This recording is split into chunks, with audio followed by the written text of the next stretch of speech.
We recording? Yep. It's the most wonderful time, Wonderful time of the year. Stay on tempo, guy. I don't think I've ever sung into a mic, so that was probably the first time that I've ever done that, to be honest. So now the world gets to hear my beautiful singing voice. Anyway. Oh God. This isn't a singing podcast. This is a Magic the Gathering podcast, and today we have, drum roll please, Commander 2018, which also known as Commander Christmas. Woo! It's a big time for the Commander community. This is when Wizards of the Coast released 4 pre-con decks. So this year we have 4 new Planeswalker commanders. And Blake, what exactly makes, this set of pre-con special? Well, there's specifically 4 commander players. We wait all year for this one set to come out. You know how we reviewed Core Set 2019? We didn't actually care about that. It's whatever. Okay, there's some cool cards in it. This is the one we care about. This is the one we want. And this year also, because they've only done this once before, but this is the year that they've also done more Planeswalkers as commanders, because normally if you're a novice of novice, Planeswalkers cannot be your commanders more than 95% of the time. There's only a very select few. And so this year we got 4 new ones. We got Lord Windgrace, we got Saheeli the Gifted, Estrid the Masked, and Anamatsu the Fate Shifter. Oh yeah. Yeah. So, big news. We've known about the Planeswalkers being commanders for a while, so... Oh yeah, almost a month. Yeah, well, I think even longer than that. That doesn't matter, I guess. So, we're going to break this podcast down into 3 parts for the most part. So, first part, we're just going to get right into it. We're going to talk about the Planeswalkers as commanders. So, before this set, there were only 5... Well, there were 5 original Planeswalkers as commanders. And then we had the 2 that came out in Battle Bond, Rowan and Will. But Blake, I'm going to let you talk about some of these first 5 at least. The ones that were in the original pre-cons. Yeah, so, originally, Wizards released, 5 Planeswalkers that could be your commander, and each in the color wheel, so green, red, blue, white, black. And, it was pretty good. It was pretty well received, more or less. And, it was, something new that had never been done before, and I think it's pretty neat. However, in most people's opinion, and my opinion, it's only 3 of the 5 monocolored Planeswalker commanders were any good. That was the green one, Freylees, the red one, Duretti, and the blue one, Teferi. That's it. That's and also 60%, so they passed at least, but you would kind of hope that each color is well represented.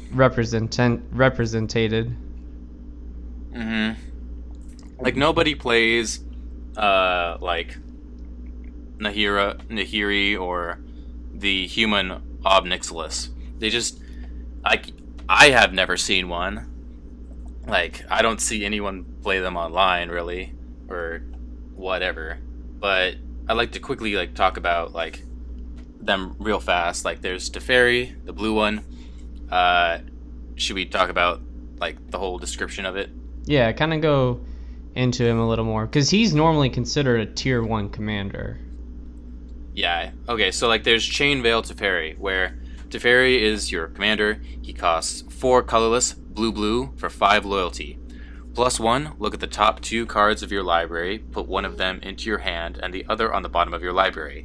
-1, untap up to 4 target permanents. -10, you get an emblem with you may activate loyalty abilities of Planeswalkers you control on any player's turn, anytime you could cast an instant. Holy shit. Yeah, that's a nice emblem, as emblems usually are. But like Chain Veil Teferi uses the Chain Veil, an legendary artifact that costs 4. At the beginning of your end step, if you don't activate a loyalty ability of a Planeswalker this turn, you lose 2 life. Whatever. 4, tap. For each Planeswalker you control, you may activate one of its loyalty abilities once this turn, as though none of its loyalty abilities have been activated this turn. So basically, what this all means is you use Teferi's -1 to like untap a bunch of like mana rocks, and then you use the Chain Veil to like do that over and over again, generate like infinite like mana, and just use that to win. And it's pretty nuts. It's pretty decent. It's viable. Yeah, I mean, it's one of those kind of combos that this could be the game ender for you. Yeah, so moving right along, we have the red Planeswalker, Dreddy Scrap Savant. 3 colorless, red for 3 loyalty. +2, discard up to 2 cards, then draw that many cards. -2, sacrifice an artifact. If you do, return target artifact card from your graveyard to the battlefield. -10, ultimate. You get an emblem with whenever an artifact is put into your graveyard from the battlefield, return that card to the battlefield at the beginning of the next end step. So the reason this one's good is because literally every single one of its abilities is relevant, and that's what I'm going to say for all 3 of these Planeswalker commanders. All the abilities are relevant, so it's actually a decent commander. Like, +2 gets you card draw, -2 just gets you back your value, and the -10 is just a good emblem to have. And I also want to say that even though if Dreddy wasn't your commander, he still would be a good card, especially to put into an artifact deck. Oh yeah, especially a red artifact deck. Right. So he could easily go into one of the decks that we're going to talk about, Saheeli. Yeah, we'll talk about that a little bit later on. And then the next one that's kind of good is Freylee's Lana War's Fury. 3 colorless, green for 3 loyalty. +2, put a 1/1 green elf druid creature token onto the battlefield with tap, add green to your mana pool. -2, destroy target artifact or enchantment. And -6, draw a card for each green creature you control. So this is just perfect. Again, all the abilities are good. The plus gets you an elf that is a mana dork, and you're probably running elf tribal, usually, from what I've seen. The -2 just destroys an artifact or enchantment, which is what green wants to do. It can do that easily. And then the -6 is just draw power for a going wide elf deck strategy. So this is perfect.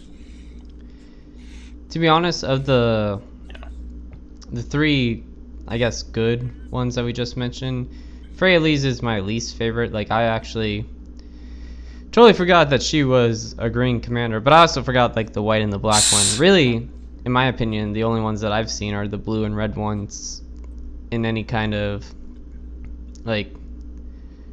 competitive, or like, hey, how do, like, people on like the online chats that I'm a part of, they're often asking about them the most.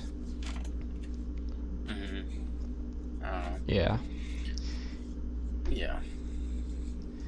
So this year, though, we got the 4 new ones: Lord Windgrace, Saheeli the Gifted, Istrid the Masked, and Anamatu.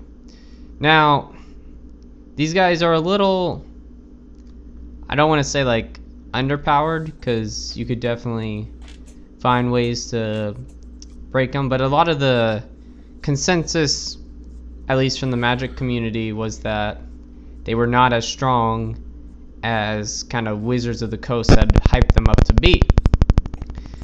And so I want to kind of bring up an interesting idea that I was thinking of, and that's going back to 2017, where we had Edgar Markov, the Ur-Dragon, Arabo, Roar of the World, and Inala, Archmage Ritualist, which were the 4 commanders for the precons last year. And they all have a very interesting ability called Eminence, where Eminence is an ability that's like an enchantment that is pretty much active all the time so long as your commander is in the command zone or on the battlefield. So if they happen to go to the graveyard or are exiled for some reason that you chose, or to your hand or in the deck, but like when would that ever really happen? So this is pretty much, you have an enchantment at the beginning of the game and they're influencing the game as throughout the whole time. So you kind of have the upper advantage to begin with. And one thing that I kind of thought of would be interesting was if some of these new Planeswalker commanders, if they had an Eminence ability similar, whether it was like +0, you can activate this ability while your commander is in the command zone. So that way you don't get closer to activating a ultimate off of a Planeswalker, because normally ultimates are like close to game ending, or just they can really shake things up. But giving a commander Planeswalker a +0 that they can activate in the command zone, or hitting a limit, so like, you know, at 5 loyalty counters, if you're activating the commander in the command zone, then you have to cast it at that point. So then you're not able to ultimate while the commander is in the command zone, because, you know, then, as we said, those can be game ending.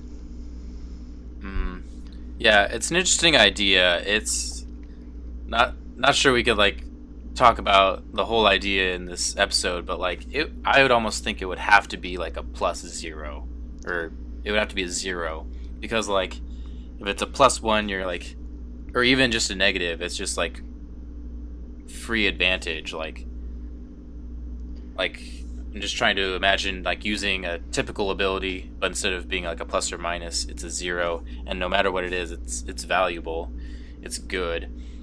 And because if you did get like a +1, for example, like you would always, there's no way for your opponent to attack into it and lower it back down, or any way to stop it. Like, and that kind of like leads into the other discussion of like Eminence as a ability. Like some people just think it's like inherently like overpowered, and I'm part of that group. And so I don't know, it's a lot to think about. I'm not sure I have any answers right now about it. It's like Eminence for Planeswalkers, it would have to be +0, because otherwise it would just like, there's no way to interact with it, there's no way to stop it. Like that's the main problem with Eminence, there's no way to like stop it. Yeah, I mean, I do kind of agree that it can be overpowered, which then I think, you know, if we want Eminence to be a more prominent thing in the future, that Wizards of the Coast would need to come up with some kind of response, whether it's then you create enchantments that can stop Eminence, or some way to respond to Eminence. Because especially like if we're going into the decks from last year, Edgar Markov, the Vampire Tribal deck, it's considered banned in a 1v1 setting, because for every vampire that you cast with Edgar as your commander, you get another vampire. And then you can just pretty much go complete aggro with this deck, and you can just wipe the floor. Like, this card can be ridiculous if built right. So yeah, maybe have all our listeners comment and see what they kind of think about your idea, Guy. Yeah, or I mean, yeah, so either have the Planeswalker's abilities be +0, or at that point you can just make it Eminence in the middle, and then it doesn't need any like +0. It can just be something that's not giving them. Or yeah, then Wizards of the Coast creating cards to kind of like counter Eminence, because yeah, we've seen how it can go kind of wrong. Edgar hasn't even been out for a year. Anyway, we're talking about the commanders from last year, when this is Commander 2018. So let's go into some of our deck breakdowns of our new commanders. Oh yeah. So at first, we're gonna talk about the new Jund commander. We're gonna talk about Lord Windgrace. 2 colorless, black, red, green for 5 loyalty. So 5 for 5. That's pretty decent. And you have +2. Discard a card, then draw a card. If a land card is discarded this way, draw an additional card. So that's pretty good. Like it's like pseudo card advantage, kinda. And it's land related, so it's kind of what Wizard promised, a land themed Jund deck. -3 says return up to 2 target land cards from your graveyard to the battlefield. So again, it's on theme. It's like after you do the plus a couple times, you can get back those lands that you discarded, and hey, that's value. And then -11 says destroy up to 6 target non-land permanents, then create 6 2/2 green cat warrior creature tokens with Forest Walk. Well, that's pretty good. Like destroying 6 non-land permanents of your choice, like that can really swing a game in your favor. And like plus you're adding like 12 power to the board. I guess after kind of reading that, and it says destroy up to 6 target non-land permanents, does that mean then, what if I only destroyed up to 4?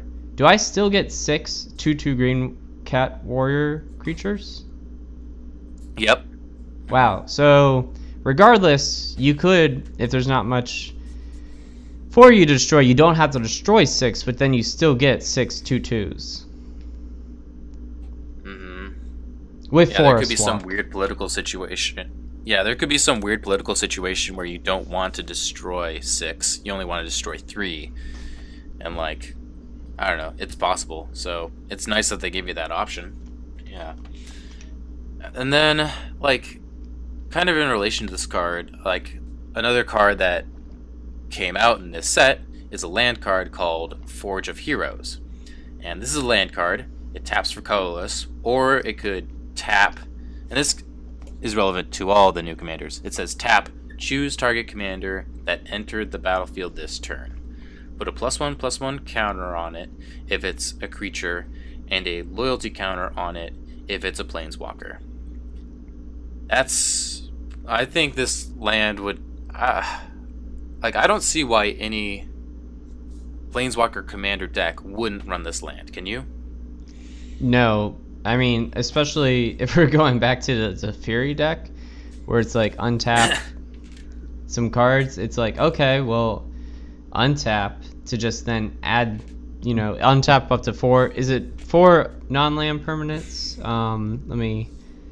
Up to 4 target permanents. No, so this could then be part of like Teferi going almost like breaking even, kind of, where he's untapping Chain Veil and Forge of Heroes to then tap Forge of Heroes, tap Chain Veil. Oh my god. He's just gonna, Yeah. He's not even gonna lose any loyalty counters at that point. Yeah.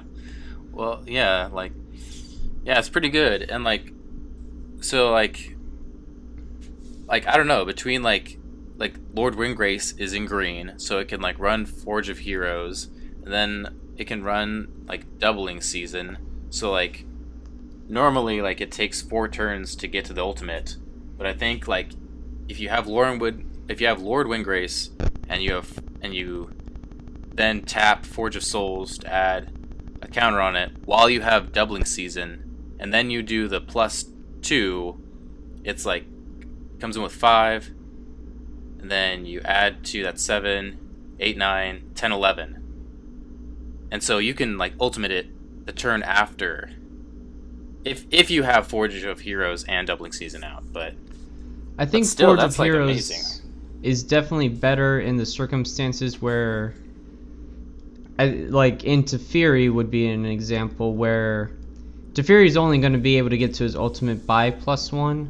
So Forge of Heroes kind of like cuts that time a little because it's adding +1 of those loyalty counters, where Lord Windgrace, he needs, regardless if you were to do Forge of Heroes and his +2 every turn, it would still take you almost the same amount of turns that it would if you weren't using Forge of Heroes. But if you also had Doubling Season, that's a different case, and that kind of like then makes up for it because it can run green. Yeah, and like I just want to say, like at the beginning of this video, before we get too far, these are like really quick thoughts. Like if you want more in-depth analytical like videos, like there's other sources online. This is just our biased opinions and our random thoughts on the subjects. It's like, yeah, absolutely. We're not certified Magic players or anything. We're just two drunkards talking on a podcast. Yeah, I'm drinking spiced rum right now, straight. So you know, no surprise that I'm drinking wine. Oh my god. Okay. Anyways, so that's all we're gonna say for Lord Windgrace. We are moving on because if we don't, we'll be here all day. So next we're gonna talk about Thantis, the War Weaver. Yeah, 3 colorless. Nice to point out also that there's multiple commanders in this precon. So there's 3 that you could run, and then one additional one that can't be your commander, but it's a new one. But so yeah, Thantis is one of those other ones. Yeah, Thantis is like part of the 99 in this deck, but you can choose to make it your commander. You can do whatever you want. This is commander. Fuck it. So Thantis, the War Weaver, is 3 colorless, black, red, green for a legendary creature spider. It's a 5/5, so 6 mana 5/5. Okay, but it has vigilance and reach, so that's cool. And then all creatures attack each combat if able. Okay, I guess you're gonna have to make this an aggro deck. Whenever a creature attacks you or a planeswalker you control, put a +1/+1 counter on Thantis, the War Weaver. Okay, so it can force people to attack you so that the spider can get bigger. Okay, it's okay. It's all right. Yeah. I don't know. I mean, definitely aggro. And then, do I want to talk about? Hold on. No, I'll come back to Thantis. I have a few things to say about Thantis, but we're gonna move on. And there's also Gyrus, Walker of Corpses. That's X, black, red, green for a 0/0 legendary creature Hydra. That says this card enters the battlefield with a number of +1/+1 counters on it equal to the amount of mana spent to cast it. So it's always at least going to be a 3/3. So I like that. It's not. It's never going to enter as a 0/0, which would be risky. And then the rest of the text says, whenever Gyrus attacks, you may exile target creature card with lesser power from your graveyard. If you do, create a creature token that's a copy of that card and that's tapped and attacking. Exile the token at end of combat. So, I don't know. I kind of like this. It's not land themed. Neither of these alternate 2 commanders are land themed. But, you know, Gyrus is pretty cool. Like, I think it's the first Jund Hydra we've ever had. And it's kind of a different Reanimator deck than the usual Reanimator decks. So, I don't know. I like variety. I like it. It's alright. Yeah. You can do cool stuff with it. It definitely kind of opens up a whole new color to the Hydras if you run this as your commander. Yeah, well, I do want to say that, like, in terms of, like, Hydra Tribal, I still think Rasheen, Meanderer is, like, much better just because most Hydras have X, and I just think it's better if you're going to do Hydra Tribal that way. Rasheen, in my opinion, is probably one of the scariest cards I've ever seen. Just like really putting it in this like podcast made me a little like cuz like I don't know, it's just the way she looks and it's just I understand why it's good for Hydra commanders cuz adding 4 to X could, you know, like Hydras want that like ability where X is higher because then they get more +1/+1s. But in this case, I'm like, I don't like this one card, but you know, it's good for what it wants to do, I guess. Yeah, maybe I'll make this just to like kill you and make you scared. All right. Weakness. Alright, yeah, well, I'm gonna go back to Thantis real quick, the spider thing. And, like, one of the first things I thought was, like, okay, cool, we have a spider that's in black, red, green. Finally, we can play Spider Tribal. We can play every spider that's ever existed in the game of Magic. And then I looked it up, and I found out that there is one spider that is white and green. And I was pissed. I'm like, what the fuck? You're telling me I can't play spider, like full tribal spider yet? I have to, like, if I want to play full tribal spider, I need to play them all in like a Saskia the Unyielding deck. I'm so fucking pissed. Yeah, I mean, I don't know how many people would really want to run full spider tribal, but yeah, if you do, I guess Saskia is your best bet. It would never be a serious deck. It'd just be like a mess. But you do it to play every spider ever printed in the game. Mm-hmm. Fuck you, Ancient Spider. You threw everything off. Oh, I'm sorry, Blake. Whatever. All right. Well, that was Lord Windgrace's deck. So we're gonna move on to our Izzet deck, which is Saheeli the Gifted. It's 2 colorless, a blue and a red, for 4 loyalty counters. So that's pretty good because you're breaking even, as we've mentioned. It's the only one of the new commanders to only have 2 colors. All the others have 3. So it does narrow down your selection just a little, but also Izzet is kind of one of those color combinations that really likes the artifacts. So pretty good. But alright, +1, create a 1/1 colorless servo artifact creature token. So that's nice because you could +1 to create a token that could then block for Saheeli. Alright. +1, another +1, which is great, always. The next spell you cast this turn costs 1 colorless less to cast for each artifact you control as you cast it. So that's huge because if this is an artifact deck, you could just throw a bunch of 0 artifact cards in here and just flood the board really quickly, and then some of your big spells can be much easier to cast.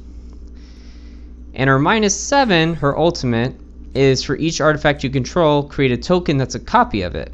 That token gains haste. Exile those tokens at the beginning of the next end step. Which, okay, that's not terrible, but I think it could have been a little better, because in my opinion, looking at this deck, looking it over, I didn't really see a good solution to win. So if you're playing with it straight out of the box, it might be a little long, which Commander games typically are, but you know, you're gonna have to kind of get a little lucky with these these 1/1 Thopter artifacts. So one thing that was brought to my attention that I thought cool combo if you want to like upgrade this deck a little is Myra Incubator and Jaya's Immortal Flame. So Myra Incubator, it's an artifact, so it can go well into this deck. It's 6 colorless, and for 6, sacrifice Myra Incubator. Search your library for any number of artifacts, remove them from the game, then put that many +1/+1/1 Myra artifact creature tokens into play. Then shuffle your library. Then you have Jemiah's Immolating Inferno, where it's X red. You may cast this. It's a legendary sorcery, and it deals X damage to each of up to 3 targets. So that could mean your 3 opponents. So the idea would be take Myra Incubator, sack it to then just get rid of every single artifact in your deck. Then you can use Saheeli's +1, where the next spell you cast this turn costs 1 less to cast for each artifact you control. So once you use Myra Incubator, you're creating, I don't know, maybe like, depending on how many artifacts you run, it could be like 20 And then you could use Jai's Immolating Inferno to do red, and then you could use the 20 to then just deal 20 damage up to 3 targets, your 3 opponents, which in that case could end the game if it's like late game and everyone's kind of like at least halfway down their life. So cool combo. I just want to say that this is like a perfect example of like why I love Commander, because like who the hell thought of this? Like nobody plays like Mirror Incubator, and then this card comes along and it's like, oh, now I got like a cool combo. It's like who like remembered this card out of the depths of hell? It's like I love it. Yeah, because in my opinion, like when else would you use Mirror Incubator? This is like a very specific case, to be honest. Yeah, it's like, what the hell? Okay, it's cool. And I mean, you could also, I guess, run Spellseeker in this deck because it's blue. And then the Spellseeker could easily, like, you know, search out Jai's Immolating Inferno. I want to keep saying immortalating, but, like, that's not even a word itself. We should just start purposely mispronouncing, like, the card names and see how many people catch on. But anyway, so, like, yeah, Spellseeker could easily seek it out. Anyway. The other thing I'd like to mention is back to like the +1 ability where it's like the next spell you cast this turn costs 1 less to cast for each artifact you control. Like that's huge because if this is an artifact deck, like I said, you can flood the board with 20 artifacts. And then, hey, if you run the Eldrazi, any of the Eldrazi in this deck, you can then do like Emrakul, the Aeon's Torn, which is banned, but if it weren't, you could easily cast that for free. You could cast Ulamog the Ceaseless Hunger for free. You can cast the Promised End for free. Spawn Sire of Ulamog. All these great cards that are just super high in cost. And you could just cast them for free in this case. Mm-hmm. Yeah. And you know what actually has great synergy in this deck? Because it's an artifact? Blightsteel Colossus. Fucking one of my favorite cards. Blightsteel Colossus, 12 CMC, artifact creature, golem. It has trample and infect. One of my favorite parts of the game. It's indestructible, and if it were to be put in the graveyard, you shuffle it back into the library instead. But it's an 11/11 artifact creature, which means if you were to hit someone and they didn't block, because it has infect, this is literally, I hit someone, you lose the game. Because at 10 infect, you die automatically. I feel like Blightsteel Colossus is your answer for everything. Well, it can be. So, shut up. Anyway, okay, so like we said, each deck kind of comes with 2 extra commanders that could be run as the commander straight out of the box. In my opinion, these other 2 weren't as good as Saheeli. We got Brutaclad, Telecore Engineer, for blue-red, creature tokens you control have haste.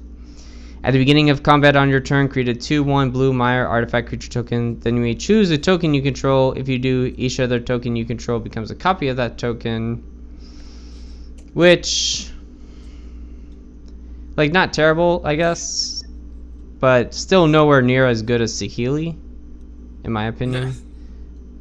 And then we also have Tawnos, Urza's apprentice, who is a blue-red, which cheap CMC, which is nice. Only 2. A lot of people are hyped about this card.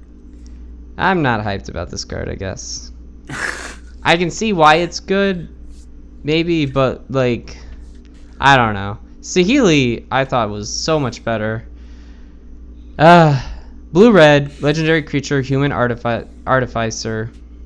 He has haste, so you could automatically activate his ability the turn you get him out. So if you have 2 blues and 2 reds, and you get him out, you can then also use his tap ability, which is copy target activated or triggered ability you control from an artifact source. Since, you know, you'd probably be wanting to run artifacts, you may choose new targets for the copy, but mana abilities can't be the target. So you can't just, you know, get Gilded Lotus or some other mana, like I guess Black Lotus, but Black Lotus also banned and also one of the most expensive cards in Magic. The most expensive card in Magic, so it doesn't matter. So, do I have anything else to say about these cards? They're fine. Sure. You could run them I don't know. if you wanted, but no. I wouldn't personally. I would pick Saheeli over these guys. All right, well, you can have fun in your corner. I know lots of people who are like excited about about these two cards, and I'm excited for them. I'm with you, Guy. I'm not gonna build them. Other people can build them and show me how awesome they are. Good on you. Well, yeah, I don't like not appreciate when people show me cool stuff, because like the Meyer Incubator and the Jaya's Immortalating Flame Inferno, like that was a cool combo. And you know, if I saw something along the lines with Taunos or Brutaclad, then yeah, please show me. Okay. I don't know. So we're gonna move on to our next Planeswalker commander, named Estrid the Masked. It's 1 colorless, green, white, blue for 3 loyalty. So 4 mana for 3 loyalty. Okay. +2, untap each enchanted permanent you control. Like, I guess that's okay. Like, you can enchant lands and like they tap for more mana, and so like I guess you can mana ramp, but that's really weird. Or you could have like an enchanted creature and you can give it like pseudo vigilance through this ability. It's alright. And like you're not really enchanting artifacts most of the time, so like this ability is just meh. And then the -1 is create a white aura enchantment token named Mask Enchanted to another target permanent. The token has enchant permanent and totem armor. And so it's like, well, totem armor is kind of nice because it just like protects a permanent, but it's like kind of slow, and again, it's just meh. So the ultimate is -7, so you can get there in like 3 turns. And it says, put the top 7 cards of your library into your graveyard. Return all non-aura enchantment cards from your graveyard to the battlefield. Then do the same for aura cards. And this is okay. It's kind of like filling up your graveyard and then casting... It's like filling up your graveyard by like 7 cards and then casting a Replenish. Which is pretty good, because Replenish is a very expensive card, and it's a good ability. But like, I don't know, man. It's like the first 2 abilities are just so mediocre and meh. It's like, I don't know if I want to play this card. I mean, it's kind of nice how the -1 can interact with the +2, where you can enchant something and then, you know, the +2 becomes a little more viable, especially if you haven't already enchanted something. But you got a -1 a couple times for really the +2 to become viable and build like a strong foundation.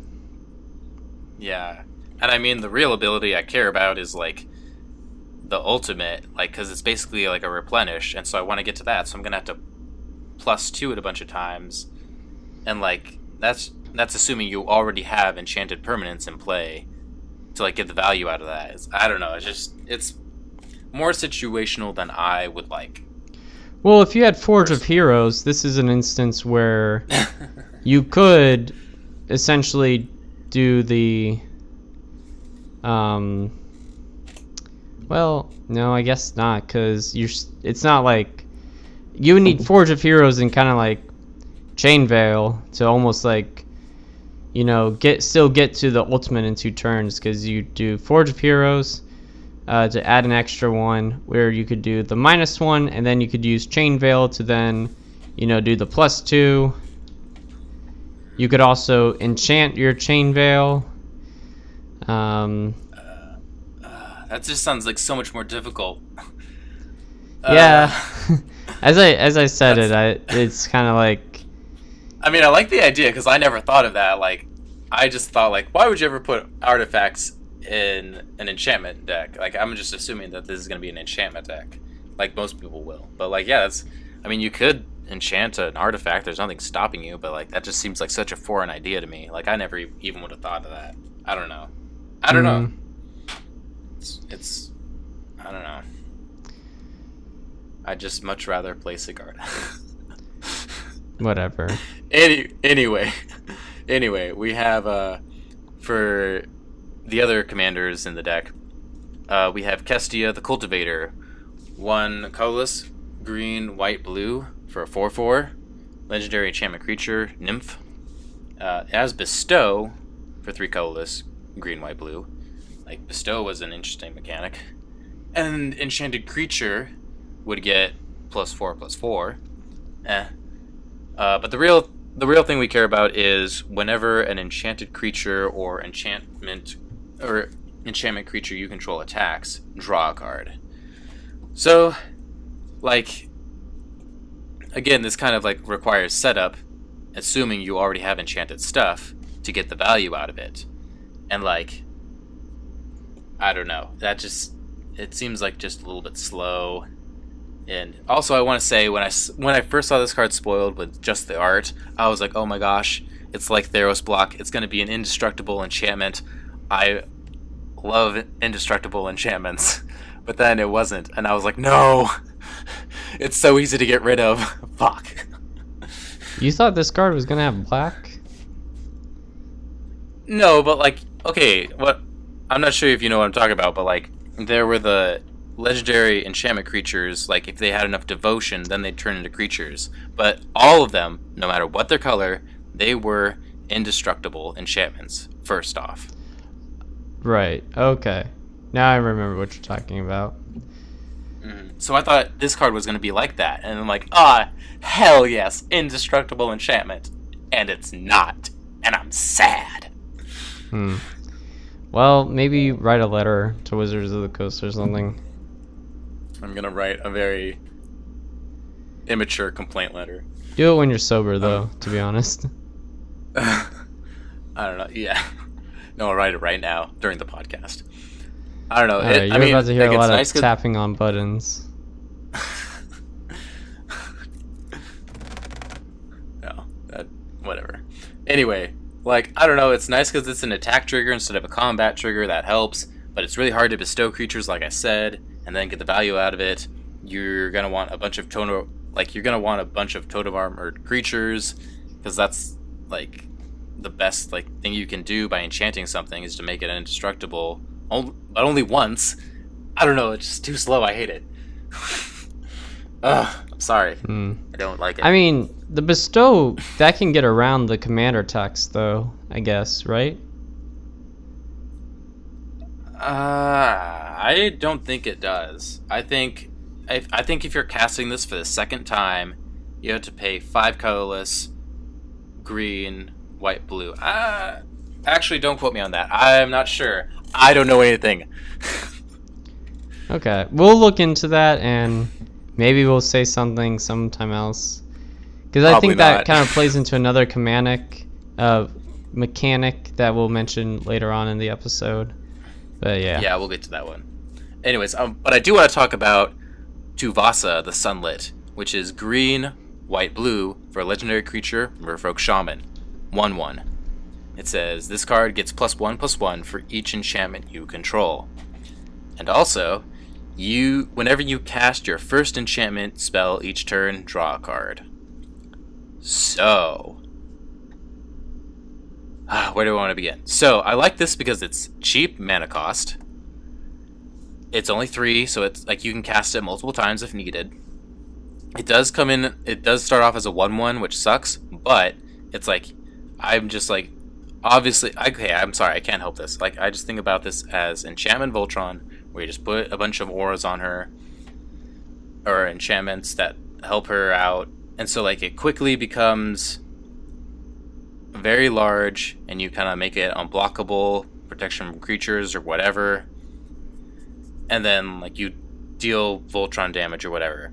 And then it also is nice because it's kind of a pseudo enchantress with the whole draw a card off the first enchantment you cast, It would have been nice if it was like whenever you cast an enchantment, but I'll settle for that. The only thing that sucks about it is that it has no protection whatsoever. No hexproof, no indestructible, no non-sacrificable to your opponent's abilities or whatever, like Sigarda. It's just so vulnerable. And like you need to like stack a crap ton of enchantments on it really fast if you want to protect it. And even then, it's like, I don't know. It's an interesting card. I'm kind of interested in it, and it runs blue, so I'd be able to like cast all the blue cards, all the blue auras and enchantments that I'm not able to play in Sigarda, like Auramancer's Guise and Estrid's Invocation, and like 5 other ones. And so I really want to play those 5 other cards, and I could in this deck. Yeah, I mean, it's a blessing and a curse when a card has multiple colors in its commander identity. Because, yeah, you do get more cards to use, but also you have to then consider like your mana base and being able to cast it. So 3, that's where it starts to kind of get like, ooh, this can either be good for me because I'm at a good amount of variety, or it could also be kind of bad. Just then, depending on like the cards that you're casting, because like Auramancer's Geist, which is 2 and blue, so you do definitely need 2 blue to cast it. As where Estrid's Invocation is 2 colorless and 1 blue. So, yeah. It's, I don't know. That's like a different topic of like, I only have one deck that's more than 2 colors in the color identity, and I never intend to win with that deck. It's like the most chill deck I have. It like, I never intend to win with it. But, so, I don't know. That's why I run monocolor. But then you have the weakness of only being a monocolor deck. Damn it, you're right. 2 colors all the way, baby. Woo! And now we're going to move on to our last of the new commanders, Amanatu, the Fate Shifter.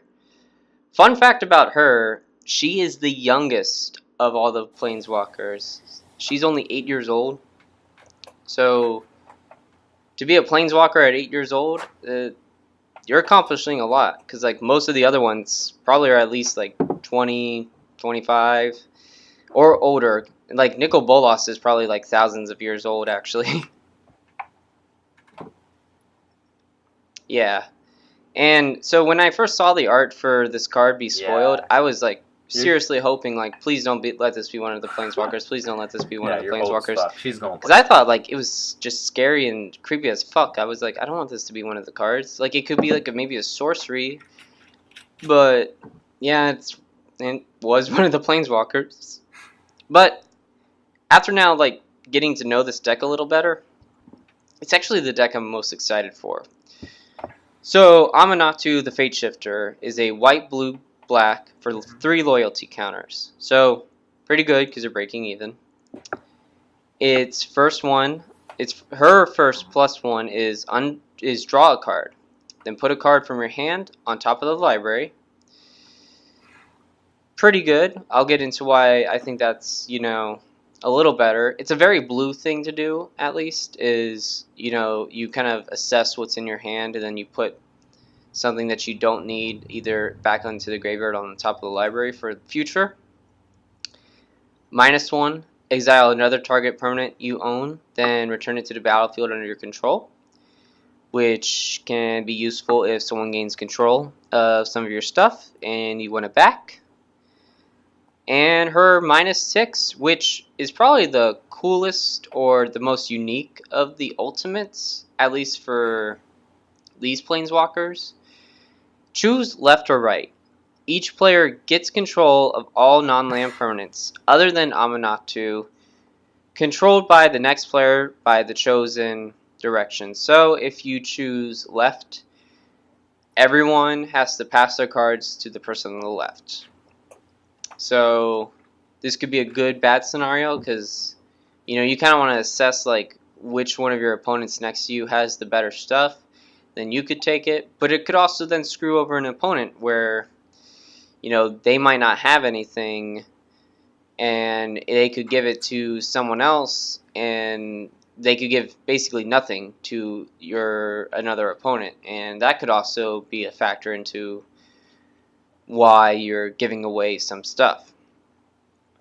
And so that's kind of where her -1 ability can come in handy, is then you can exile something that you gave to someone else and get it back.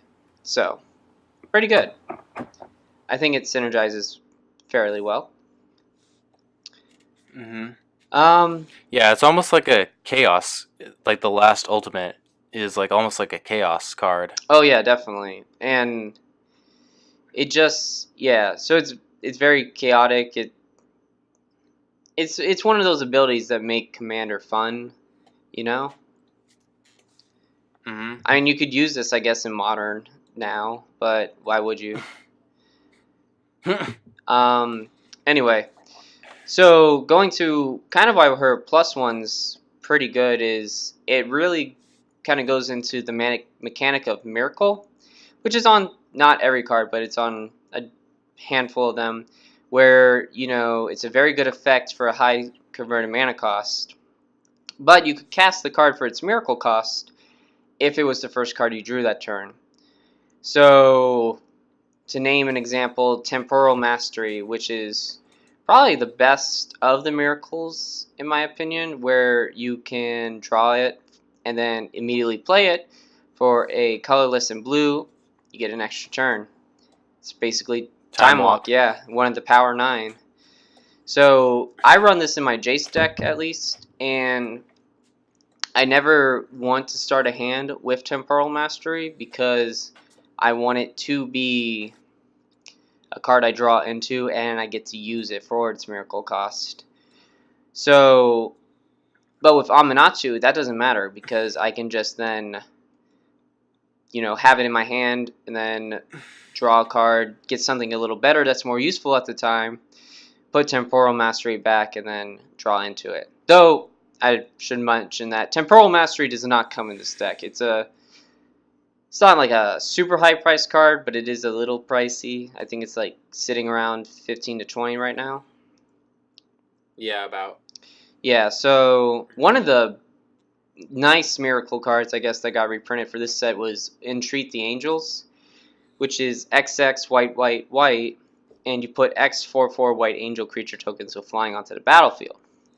So if you're casting this for 1/1 white, white, white, you're only getting 1 angel.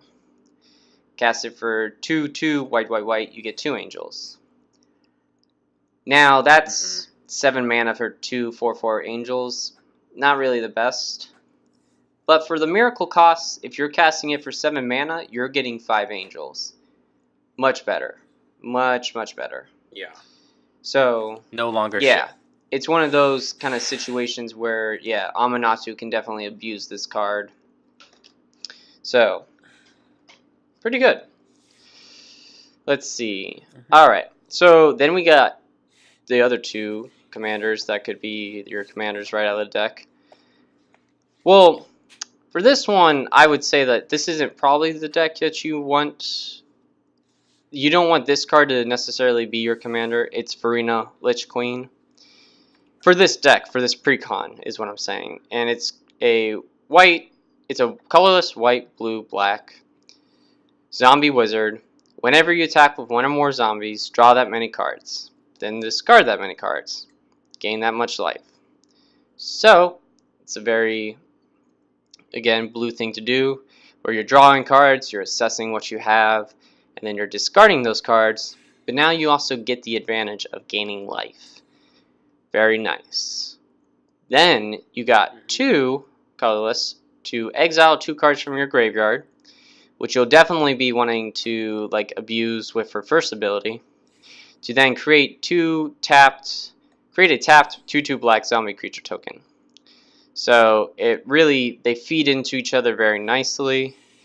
And since most zombie tribal commander decks were, for the most part, blue-black, this one opens up a whole new color white to the mix, and that just gives you more board wipes, some life gain. So, whole new world of possibilities. Yeah. Yeah. And I just want to say that, like, I think that this can be a pretty good low-costing CMC control Esper commander. Because most Esper commanders, aside from Zur, cost quite a bit. And, I mean, Varina does everything you want in an Esper deck. It gains you life, it draws you cards, and it creates zombie chump blockers. And so, I'm decently excited about this card. Yeah. I'm not a big zombie person, I guess, but yeah, this card could definitely be like a much better control. But again, this isn't the deck that you would want to run it in, because Amanatu is definitely more of a chaos deck, and that's kind of what the precon is built around. Moving on to the other Esper commander, Yennet Cryptic Sovereign Sphinx, very nice. For 2 colorless, white, blue, black, legendary Sphinx, flying, vigilance, menace. Whenever Yennet Cryptic Sovereign attacks, reveal the top card of your library. If that card's converted mana cost is odd, you may cast it without paying its mana cost. Otherwise, draw a card. Yeah. It's pretty cool, because then you could just have a bunch of like odd converted mana cost cards in your deck, and then just be able to cast those for free whenever she attacks. And she doesn't even need to like deal damage, it's just whenever she attacks. And this just says fuck you to Void Winnower. Yeah, the Eldrazi that says that you can only cast even converted mana cost spells, I believe. Yeah, I don't care, because all my spells are odd. Yeah, and really the only, I mean, yeah, you would need Yennet out, and then you would need to make sure you're attacking, but for the most part, it could get around that annoying card. Yeah.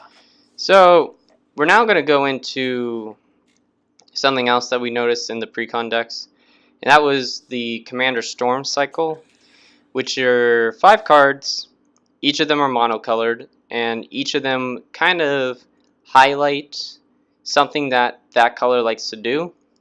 But they also have this interesting ability where they are kind of like duplicated for the amount of times that you've cast your commander. So if you've cast your commander 3 times, you actually get to play this spell 4 times, because it adds on for every time you've cast your commander. So you got the blue one, which copies artifacts. You got the green one, which puts cards from the top of your library onto the battlefield. You have the black one, which is just a really shitty board wipe.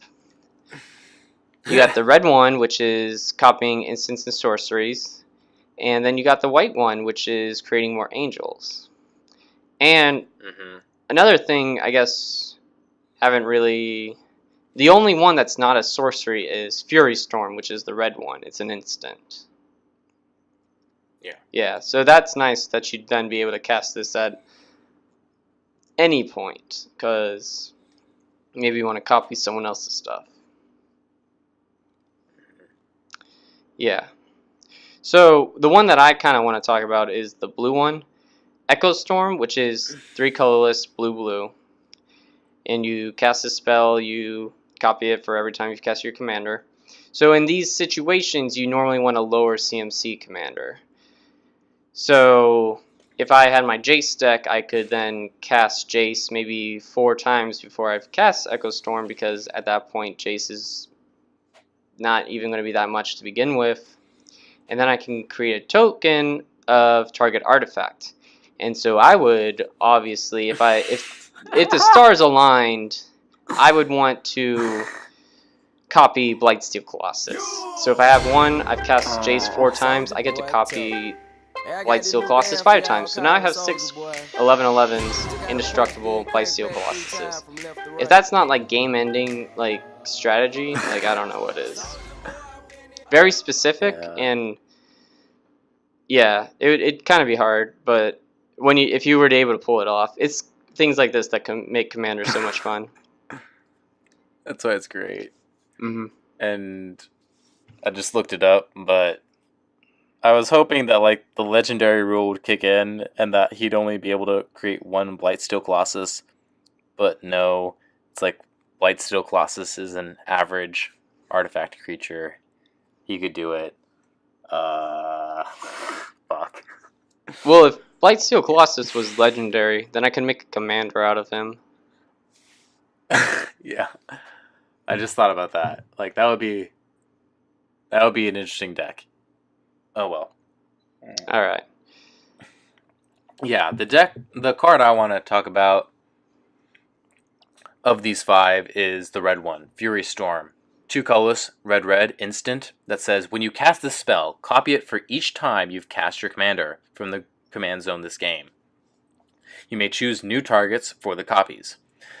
Copy target instant or sorcery spell. You may choose new targets for the copy. And so, this is kind of like Fork. Fork costs like 2 red mana, and like copies an instant or sorcery, and so like this can potentially late game after your commander's died a bunch of times, this could potentially be better than Fork. And it's at instant speed, which is just like infinitely better than sorcery speed. And I don't know, I feel like you could do some crazy shenanigans, especially since like even mono red wants to copy instants and sorceries, especially blue red. And like I just think this is really good. Yeah. I mean, it'd be kind of cool then if, like, you cast Echo Storm and then Fury Storm copied Echo Storm. Then, yeah. Because then I think you could do Echo Storm for, well, are you, I guess in that case you're only getting, copy it for each time you cast, copy target. Well, I guess you're only then getting, like, Echo Storm one more time than one person would be getting Echo Storm. So, yeah, that's okay. Because then, I guess if I were to make 5 Blightsteel Colossuses and then Blake copied my Echo Storm, he'd get 6, and then that would put us at an even playing field. Just a giant army of Blightsteel Colossuses versus Blightsteel Colossuses. Yeah, that's the best scenario in my opinion. Whoever attacks first. Okay. Alright, our next card that Guy and I want to talk about, we both had the very same thought. It's called Geode Golem. 5 colorless mana for a 5/3 artifact creature golem with trample. It says, when Geode Golem deals combat damage to a player, you may cast your commander from the command zone without paying its mana cost. So, Progenitus, viable. Yeah, the hardest commander to cast. We do have to mention that if for some reason you were cast Progenitus before and then got destroyed somehow, and then you got Geo Golem and you're able to then get Progenitus out again, you will have to pay the commander tax. Yeah, but who cares? Yeah, I mean, that's still like 10 mana less. It's because we only had like 4 cards. Well, now we have 4 cards that kind of allowed Progenitus to become a little more viable, like Fist of Suns, Joda, Ramos, and now Geode Golem. So, yeah. Slowly but surely, Progenitus is becoming more and more viable. Yeah. Because in terms of like high converted mana costs, it is pretty, I mean, it is high, but there are a few ones that are higher, but this one's very much 2 of every color, which is kind of hard to do. Yeah. Good luck. Mm-hmm. Okay. All right. So, down to the last part of our podcast. which is the other new commander. So, as we mentioned, in each deck there were 3 commanders that you could run out of the box. But there was also a 4th new legendary card that could have been a commander in maybe a different deck. So each deck came with 1 more, and we're going to kind of quickly talk about like what our thoughts are on those 4. Yeah, so the first one we want to talk about is Yuriko the Tiger's Shadow. 1 colorless, blue-black, for a 1/3 legendary creature, human ninja. It has Commander Ninjutsu, blue-black. Return an unblacked attacker you control to hand. Put this card onto the battlefield from your hand or the command zone, tapped and attacking. So, if you watched a bunch of other videos online, you know that this circumvents commander tax. And that's powerful as fuck. Because I don't know if any of you have played against Duretti, the like bird wizard commander, but like cheating, like avoiding commander tax is like fucking OP. It's so good. Yeah. It's like, oh my god. And especially if it's... I mean, Duretti's not a case where it has a high mana cost to begin with. I think it's 3. But then, because you're able to cast it so many times, you can then avoid the commander cost, because you're only then paying 1 extra each time that you want to cast it. Yeah, Guy, have you gone against a Duretti deck? No, and I really, really don't want to. It's fucking torture. Anyways, the rest of Yuriko says, whenever a ninja you control deals combat damage to a player, reveal the top card of your library and put that card into your hand. Each player loses life equal to that card's converted mana cost. So, that's perfect. That's exactly what blue and black wants to do. It wants to draw cards and like lose life for your opponents. It's really good. And honestly, like one of the first things I thought about when seeing this card spoiled was the fact that Vela, the Nightclad, is no longer going to be the ninja tribal commander. It kind of did a similar thing where it gave your other creatures Intimidate and caused them to lose life. But Yuriko just does this infinitely better. Yuriko is just infinitely better in every way for Ninja Tribal. And I kind of feel sad for like Vela the Nightclad, because like it's got cool art, it's got a cool ability. It's just, why would you ever run it over Yuriko? Yeah, I mean, in my opinion, I'm not too excited for Ninja Tribal as a commander deck, but I do like the art. I do think that this is a very specific ability to this one commander, and I do hope that, you know, in future commander sets, like, we get stuff like this, where it's just, you know, it's a little more, how you say, like a commander playable instead of being, like, more commander specific, I guess. Yeah. Yeah. So, moving on to the next card, which is also kind of interesting, is Arithmus Slumbering Isle, which is 2 colorless green-blue, legendary creature Kraken. Arithmus Slumbering Isle enters the battlefield tapped with 5 slumber counters on it. As long as Arithmus has a slumber counter on it, it's a land. So it's not a creature, and this is one of the first kind of like commanders that isn't really a creature. It's a land when it first comes out every time. And so whenever you cast a spell, you may remove a slumber counter from it. And so once you've cast 5 spells, it becomes the creature, the 12/12 Kraken. So the island wakes up, you have a Kraken, and I can easily see this becoming like some kind of like Voltron, green, blue, like enchantment deck where you can get him out, give it 9 more, give it like some kind of like shroud, then you can just start swinging at people with a 12/12 Kraken that you can't like block or anything, and boom, commander damage. You're done. But in the meantime, before it becomes a creature, it's a mana dork. Like, you can then tap it for green-blue, which is nice. Mm-hmm.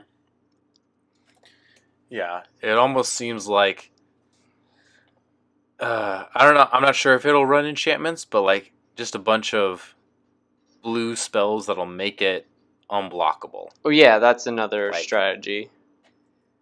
Yeah, like just take someone out in 2 hits. That's great. I love it. Mm-hmm. And like we've never seen anything like this before. We've never seen a commander that becomes a land and then a creature. I really like that. I really like that Wizards is taking different direction in like card mechanics, and we've never seen anything like this before, and I really appreciate that. I love it. And that really goes into kind of like this next card, because all of these have like this kind of cool ability, and that's Zancha,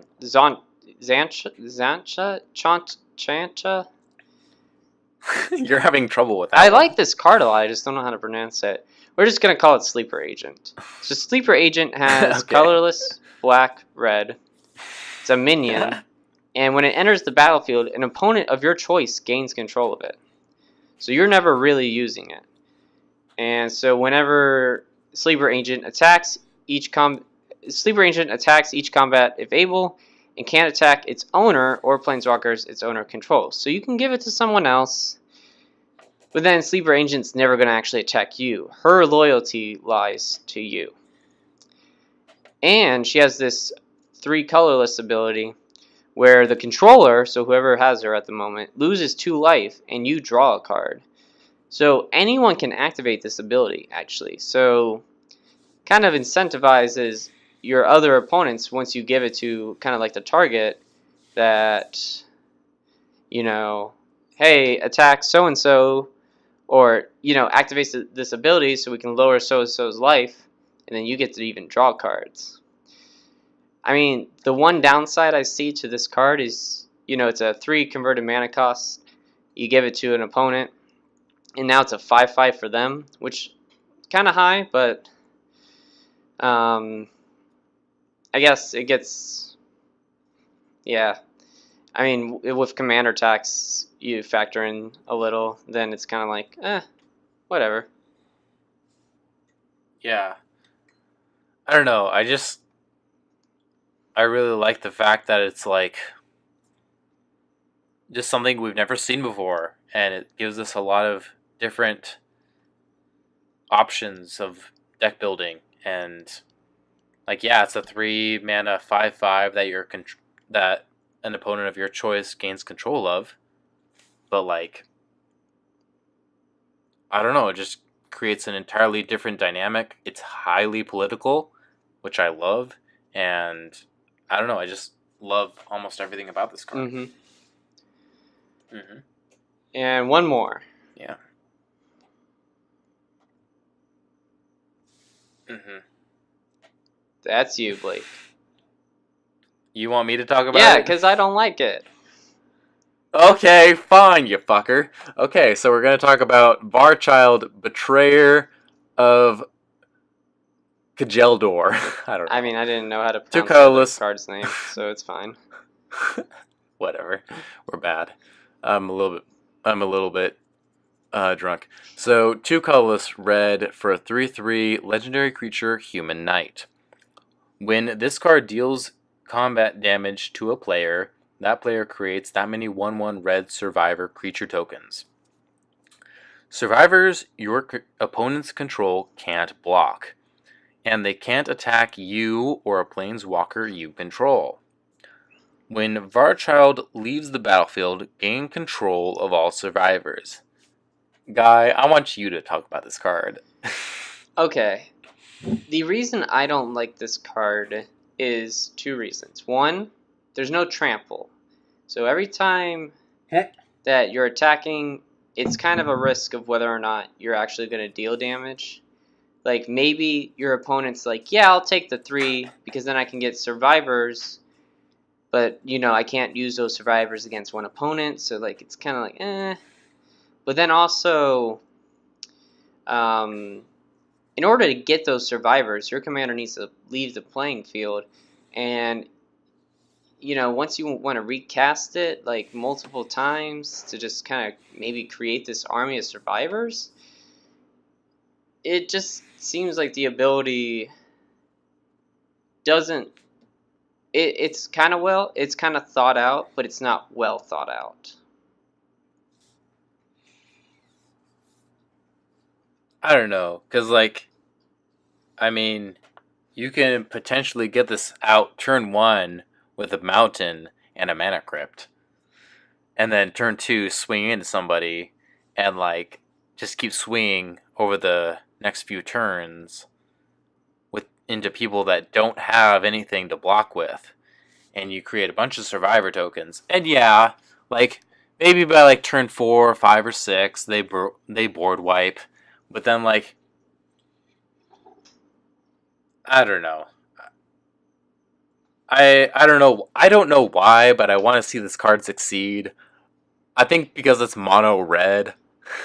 It's like the underdog. So all of you, maybe that's why I don't like watching it, this, because it is mono red. Oh my god! All of you in the comments, please destroy Guy. Kill him with a mono red. I will pay you money. Probably. That's maybe. I mean, that could be an empty promise, Blake. Shush. Yeah, because if you're going to be spending all your money on Magic cards, what money are you going to be giving these people? Okay, how about this? I will give you my eternal love if you kill Guy with a mono red deck. Oh, yeah. My eternal love. Eternal love or money? I think I'd want the money. Well, you're a fickle bitch, so it's whatever. Well, I just want the money to buy for Magic cards. So we've come to the end of the podcast. Thank you again for listening. We do our best every week. We really, really try. I do want to say, if you are new to Magic, or... Because, to me, the pre-con last year was kind of an introduction to the game. Blake is the one who bought me the Ur Dragon deck. And so I will include, a little link box. So you could click on the pictures of the commander boxes, and then, we can get you your own deck. Or, I don't know, if, let's say your boyfriend really likes the game, then, you could gift it to him. Or if your boyfriend plays the game a lot and you don't play the game, then maybe you could buy a deck. And, that way you two can bond a little more. I don't know. Just some ideas I have there.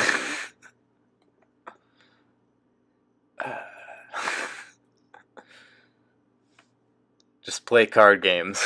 That's the best way to go. Yes, it is the best way to go. Alright, so, thank you again for watching, and we'll see you in 2 weeks. See you then. Alright, bye. Bye.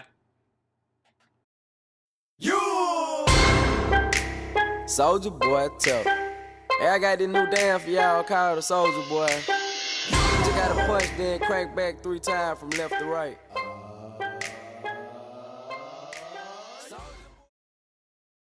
So I'm afraid I just blew myself.